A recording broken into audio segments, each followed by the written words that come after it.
Fala família Tricolor, sejam todos muito bem-vindos ao canal Quintal Tricolor. Me chamo Gabriel Neves e vou estar sempre por aqui trazendo novidades, curiosidades e notícias do dia a dia do nosso querido e amado Fluminense Futebol Clube.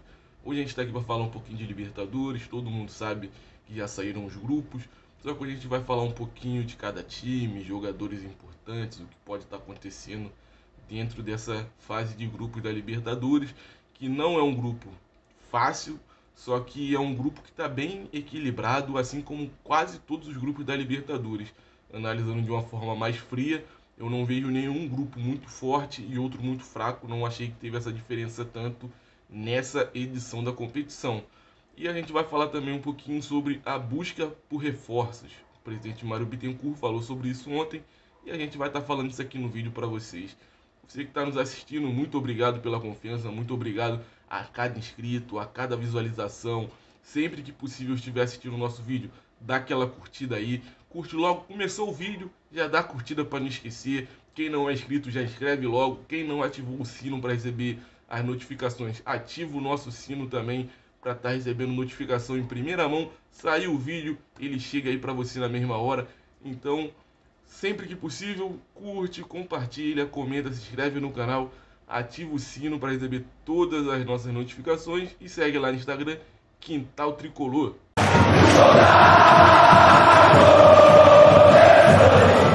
Então vamos começar falando de Libertadores. O grupo do Fluminense já está definido, a gente já sabe a ordem dos jogos. O Fluminense faz sua estreia em casa no Maracanã. Seu último jogo é fora contra o River Plate, que por sinal também é o time da estreia. Então a gente vai estar falando um pouquinho sobre cada time, o que a gente pode estar esperando dentro dessa Libertadores. Vamos começar falando sobre o River, que é o primeiro time, o time da estreia, o time mais cascudo desse grupo, o time que entra novamente pronto e preparado buscando o título da Copa Libertadores, porque é um time que de 2015 para cá frequenta muitas vezes, ou quase todas elas, as partes finais da competição. Se não me engano, só em 2016 que isso não aconteceu. Em todos os outros anos o River vem avançando bem na Copa Libertadores, e não é à toa. O trabalho do treinador Galhardo é feito com muita maestria, é um excelente treinador. Para mim é o melhor treinador da América do Sul, indiscutivelmente. Então a gente tem essa pedreira de início. É um time que conta com De La Cruz, tem Montiel também, tem o Borré, que ainda está na indefinição se vai manter, se vai sair, porque tem muito clube brasileiro querendo contratar o jogador, mas é um clube bem cascudo. Tiveram algumas contratações pontuais também, buscaram alguns jogadores do mercado interno da Argentina, repatriaram um jogador que estava no México, que já fez parte desse elenco também. Então é um time que vem pronto para buscar novamente avançar de fase e chegar às fases finais. Eu acho que dos times que tem no grupo do Fluminense, como Santa Fé e possivelmente Bolívar ou Júnior Barranquilla, o River, independente de Júnior Barranquilla ou Bolívar estarem avançando, acho que o River é sim o principal rival do Fluminense nesse grupo, e acho que a briga pela liderança vai ficar entre os dois. Eu entendo que o Santa Fé tem aquela altitude, entendo também que caso o Bolívar passe, também joga na altitude. O Júnior Barranquilla é um time que está frequentando a Libertadores já há bastante tempo, tem como característica atrapalhar alguns brasileiros, só que a gente está confiante e acredito que realmente nesse grupo a briga do Fluminense é com o River. Não vejo os outros times com a mesma visão que eu tenho e a mesma perspectiva do River. Mas como a gente já falou do River um pouquinho, vamos falar agora do Santa Fé para vocês. O Santa Fé é o time que foi vice-campeão colombiano e depois de 2 anos fora da Copa Libertadores está retornando à fase de grupos e participando novamente de uma Copa Libertadores. O time do Santa Fé é um time que já conquistou a Copa Sul-Americana, conquistou no ano de 2015, e na última década ele conquistou 3 títulos nacionais. Ele disputa o campeonato colombiano, logo ele conquistou 3 campeonatos lá na Colômbia. O time do Santa Fé é um time que vem apostando muito nos talentos que tem dentro da Colômbia, é um time que aposta muito nos garotos colombianos e também tem jogadores experientes que já atuaram em algumas equipes. E, por exemplo, de um desses jogadores a gente tem o Cardenas, que já jogou no Atlético Mineiro no ano de 2015, meio-campista, e é um dos líderes dessa equipe do Santa Fé. O time do Santa Fé atualmente é um time que vive uma boa campanha dentro do campeonato colombiano, é o segundo colocado em 16 partidas, fez 22 gols e sofreu 11 gols. E além disso, tem uma das melhores defesas do seu campeonato, que é uma coisa a se ressaltar, visto que no futebol sul-americano a gente vê muitos times aguerridos, muito time copeiro. Então é bom a gente estar trazendo esse dado de que a defesa dos caras é uma defesa bem consistente dentro do campeonato colombiano. Vou estar trazendo alguns nomes desse elenco do Santa Fé que é bom a gente ficar de olho, e acredito que pouca gente conheça, mas quando começar o jogo entre Fluminense e Santa Fé pela Copa Libertadores, vocês já podem ter uma ideia do que o Fluminense pode esperar. Eles contam com um goleiro Castelhanos, goleiro de 37 anos, um goleiro bem habilidoso com as mãos, e é um goleiro que passa uma boa segurança para esse time do Santa Fé. Na lateral eles contam com o Arboleda, que é um jogador que tem uma boa saída rápida, uma saída em velocidade ali pela lateral.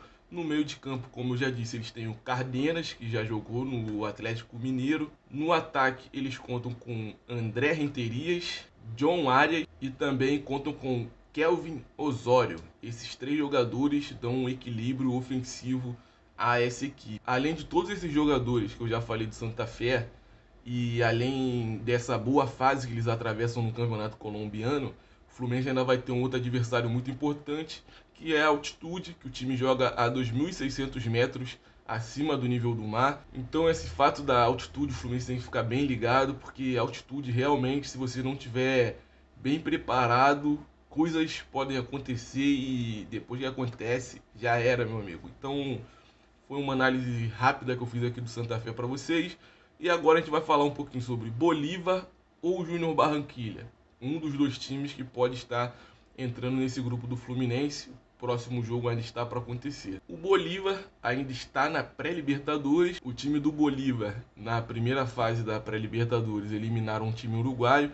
E agora, na segunda fase, eles já começam com a vantagem de 2-1 no primeiro jogo entre eles e Júnior Barranquilla. E a gente ainda vai ficar aguardando um pouquinho a definição do próximo jogo. Vale lembrar também que o time do Bolívar é o maior campeão da história do seu campeonato. O time do Bolívar conta com 29 títulos no campeonato boliviano. Só que no retrospecto recente, ele só tem um título nos últimos 5 anos. Então não é um time que tem uma fase recente tão gloriosa. Caso o Bolívar consiga passar de fase, o Fluminense novamente contará com um adversário importantíssimo, novamente ela, a altitude, só que dessa vez são 3.000 metros, meu amigo. O time joga lá em La Paz e são 3.000 metros acima do nível do mar, o que também traz uma certa preocupação para o Fluminense, porque a altitude, para os times que não estão acostumados, realmente é um adversário muito cruel, é muito difícil você estar jogando na altitude. O time do Bolívar chegou à fase de pré-Libertadores após ser terceiro colocado no campeonato boliviano. Vale ressaltar que lá no boliviano, diferente do campeonato brasileiro, não classificam tantos times. Por isso, com o terceiro lugar que eles conquistaram lá, eles entraram na fase de pré-Libertadores. Tem dois jogadores desse time do Bolívar que vale a gente estar destacando aqui. Um é o zagueiro espanhol Alberto Gaitán, e no ataque eles contam com um atacante argentino, Leonardo Ramos. E vale lembrar também que, caso o Bolívar avance, é o primeiro adversário boliviano que o Fluminense enfrenta na história da Copa Libertadores da América. Agora a gente vai falar um pouquinho do Júnior Barranquilla. Caso o time do Júnior Barranquilla consiga avançar na Copa Libertadores passando pelo Bolívar, como já falei que no primeiro jogo foi 2-1 para o Bolívar, o time colombiano será o segundo time da Colômbia a entrar na chave do Fluminense.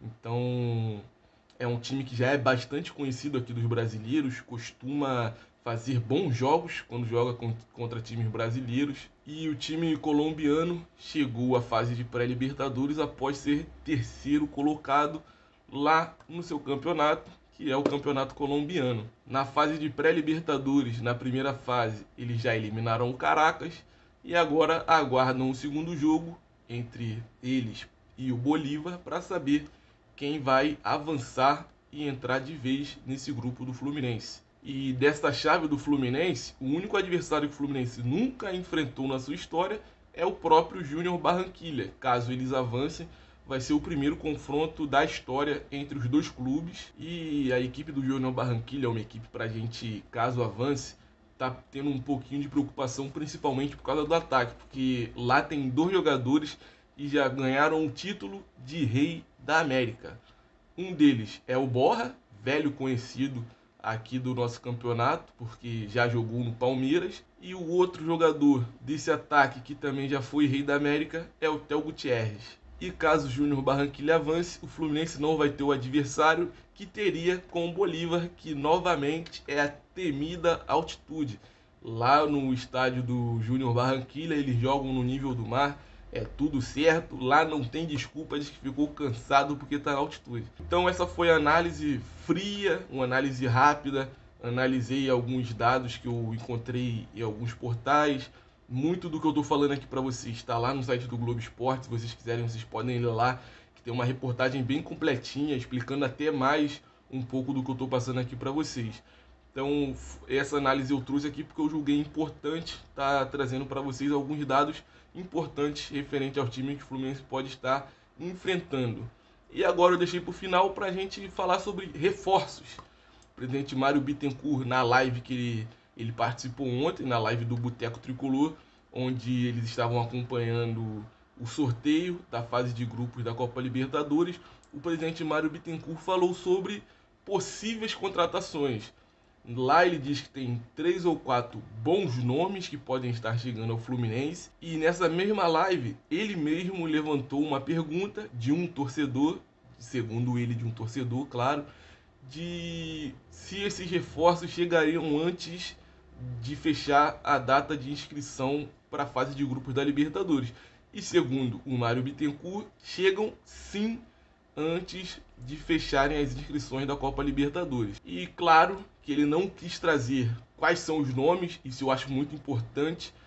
Às vezes o torcedor quer saber tudo o que está acontecendo, eu concordo, é válido, até porque a gente que carrega o clube não se faz sem torcida, então eu acho sempre válido o torcedor do Fluminense estar sabendo tudo o que acontece de bastidor.